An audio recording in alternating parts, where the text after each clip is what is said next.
Hey everyone, it's March 24th, and that means that if today's your birthday, you share it with serial bomber Walter Leroy Moody, who became the oldest person ever executed in the United States in 2018.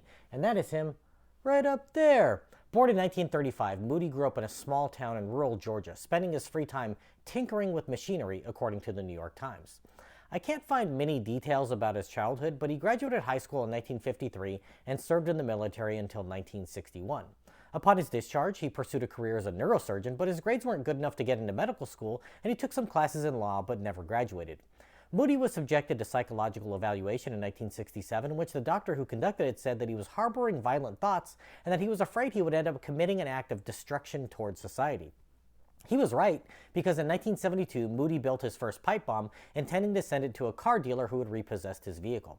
But he left the package in the kitchen where his wife found and opened it, sending shrapnel soaring, causing injuries to her hand, thigh, shoulder, and even getting scrap metal in her eye. She went through 6 surgeries while Moody was tried for building the bomb. He was convicted of possession of the weapon, but not for its construction, and went away for 3 years to the Atlanta penitentiary, where he lived when his wife understandably filed for divorce. In the 1980s, Moody became obsessed with having his conviction overturned so that he could attend law school and become a lawyer.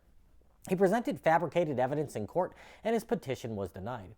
Moody then appealed to a federal court helmed by Judge Robert Vance, who rightfully rejected his claim in 1989.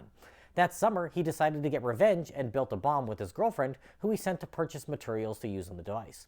To try and cover his tracks, he decided to build a bunch of bombs and send them to a variety of victims, making it seem like someone had a beef with a variety of civil rights lawyers and organizations, and not just one judge.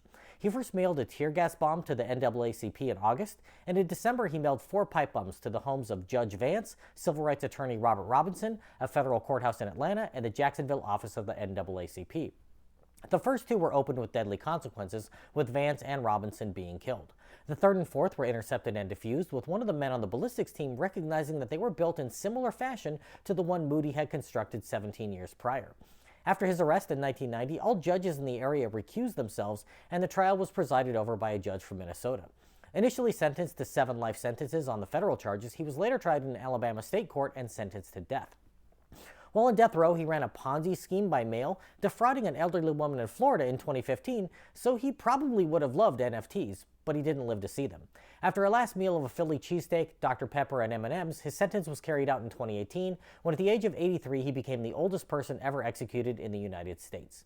If this is your birthday, I hope you have a great day. Leave me a comment so I can wish you a happy birthday. If you know someone whose birthday it is today, send them this video so they can find out all about their birthday twin. And to Walter Leroy Moody I say, happy birthday, you bastard.